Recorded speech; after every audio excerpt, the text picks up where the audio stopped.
Good morning मेरे प्यारे future doctors. कैसे हैं आप सब? वही मस्त और स्वस्थ। तो बच्चों, मैं आपका मयंक सर आज के इस NCERT biology booster dose program में बच्चों एक और छोटा सा इंपॉर्टेंट टॉपिक मैं आप लोगों के लिए लेकर आया हूँ, उसी डाइजेशन एंड एब्जॉर्प्शन वाले चैप्टर का।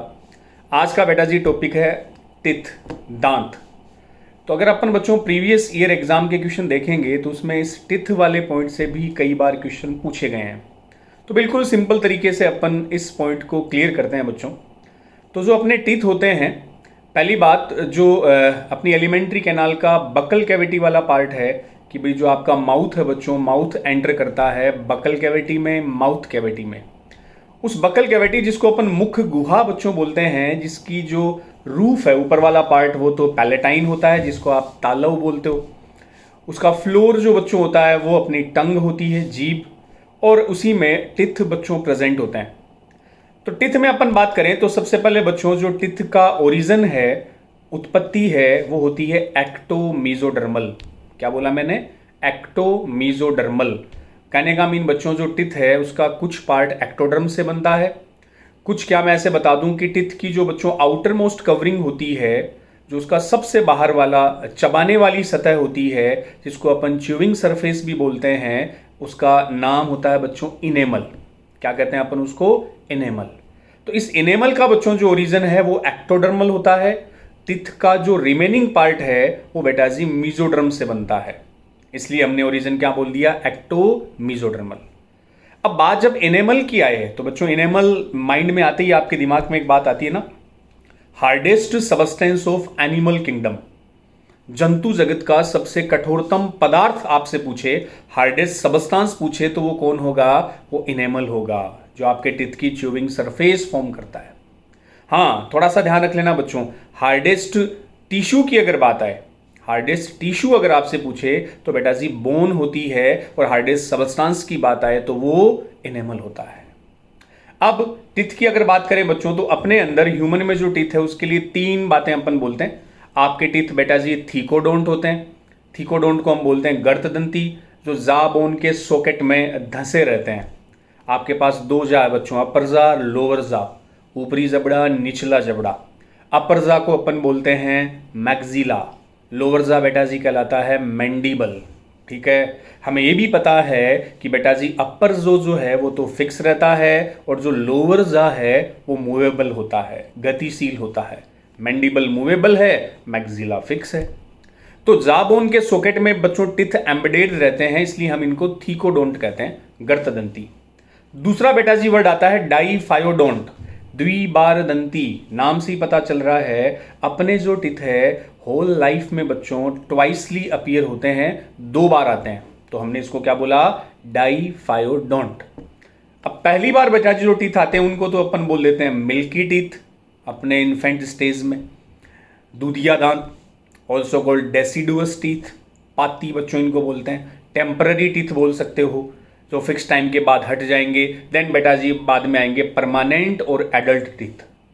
तो ये जो बच्चों पहले आते हैं ना मिल्की टीथ, इनकी नंबर आपको याद रखना है। मिल्की टीथ अपने में 20 होते हैं, 20 होते हैं। और इनका जो डेंटल फॉर्मूला है अपन अभी इसी में आगे अपन डिस्कस करेंगे, उसमें भी बच्चों पूछा गया है कि इन्फेंट में कौन से टीथ एब्सेंट होते हैं। तो मिल्की टीथ कितने हुए? 20। और बाद में बच्चों जो परमानेंट टीथ होते हैं अपन उनको 32 बताते हैं। 16 अपर जा और 16 लोअर जा में टोटल 32। तो लाइफ टाइम में दो बार आ गए, इसलिए हमने इनको क्या नाम दिया? डाईफायोडोंट बोला। अब एक वर्ड अपन बच्चों यूज करते हैं हेटेरोडोंट, विषम दंती। अपने जो टीथ है वो स्ट्रक्चर और फंक्शन के बेस पर अलग अलग होते हैं, इसलिए हम इनको बोलते हैं हेटेरोडोंट। इनमें चार वर्ड बच्चों आते हैं, इंसीजर, कैनाइन, प्रीमोलर, मोलर। चार वर्ड आ गए, incisor, canine, premolar and molar. अब रोल बच्चों अलग अलग है। इंसीजर ग्नेविंग टीथ होते हैं, कैनाइन मीट का टीयरिंग के लिए काम आते हैं बच्चों, कैनाइन जो मीट की टीयरिंग के लिए काम आते हैं। इसलिए जो कार्निवोरस होते हैं, जो मांसाहारी होते हैं, इनमें ये कैनाइन वेल डेवलप होते हैं। जबकि हर्बीवोरस में बच्चों, शाकाहारियों में ये कैनाइन एब्सेंट होते हैं। काऊ में, रैबिट में कैनाइन होते ही नहीं है बच्चों, क्योंकि कैनाइन का काम है मीट को टीयर करना, मांस को चीरना, फाड़ना। तो हर्बीवोरस में एब्सेंट होंगे। तो बच्चों हर्बीवोरस में याद रखियो, हर्बीवोरस में कैनाइन एब्सेंट होते हैं, इसलिए उस कैनाइन की जगह पर स्पेस होता है, जगह होती है। सबसे पहले इंसीजर आएगा, फिर कैनाइन आएगा, फिर प्रीमोलर और मोलर। अब जब बच्चों कैनाइन है ही नहीं हर्बीवोरस में, तो इंसीजर और प्रीमोलर के बीच में स्पेस है, उस स्पेस को बोला जाता है डायस्टेमा। क्या? डायस्टेमा। हिंदी में कहूं तो दंतावकाश, दांत के बीच का अवकाश। क्लियर? अब हेटेरोडोंट में 4 आ गए, incisor, canine, premolar and molar.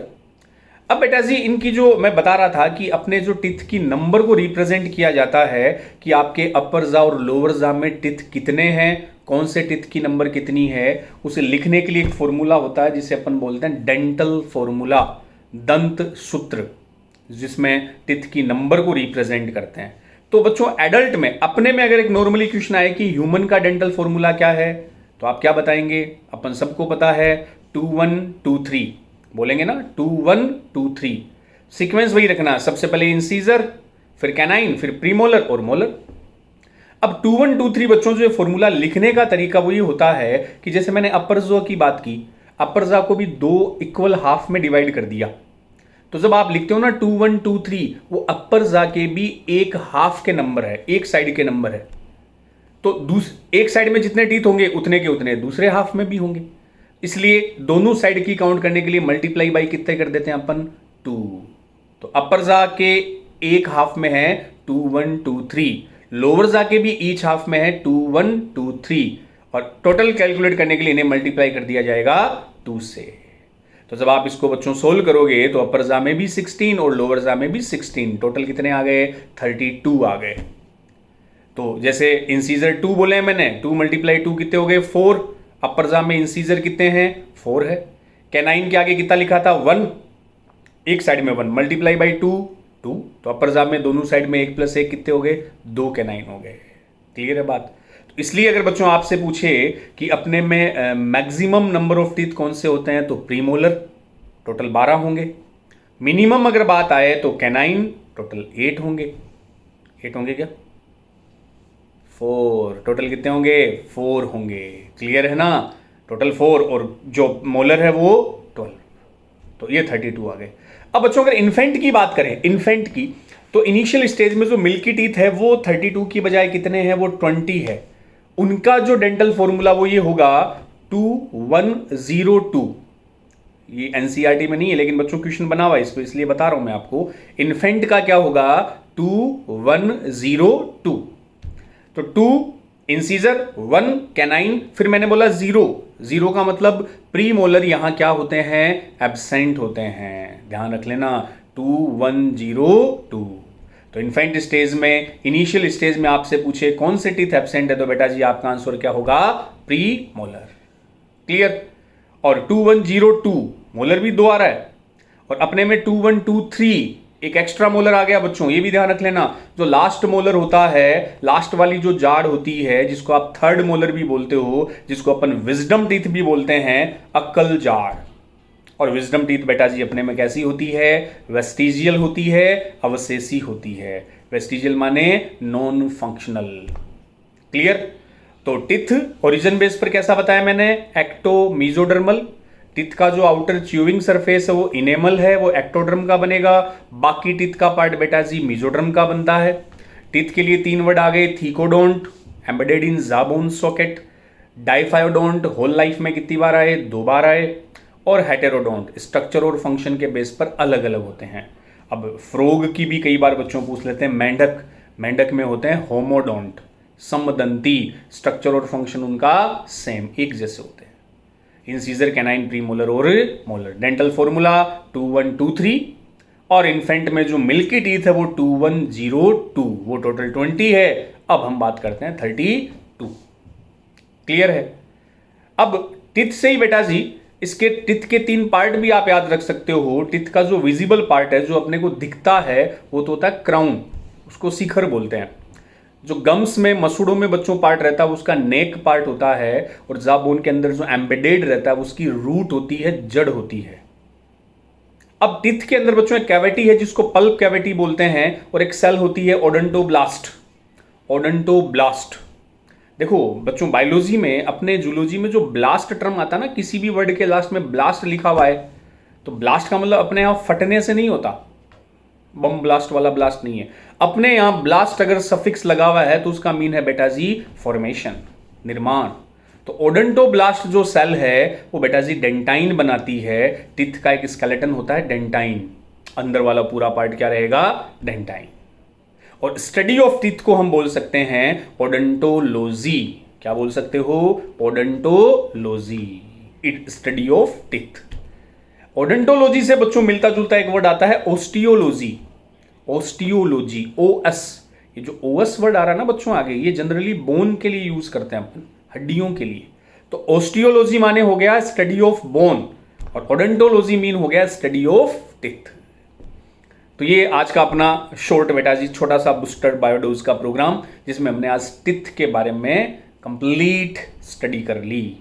तो एक क्वेश्चन बहुत बार बच्चों इस वाले पॉइंट से पूछ लिया जाता है। मिलता हूं मैं आपको अगले NCERT biology booster dose program में, फिर किसी एक इंपॉर्टेंट छोटे से टॉपिक के साथ। तो बच्चों आप लगे रहें, वही स्वस्थ रहें, मस्त रहें, स्टडी में व्यस्त रहें। थैंक यू, जय हिंद।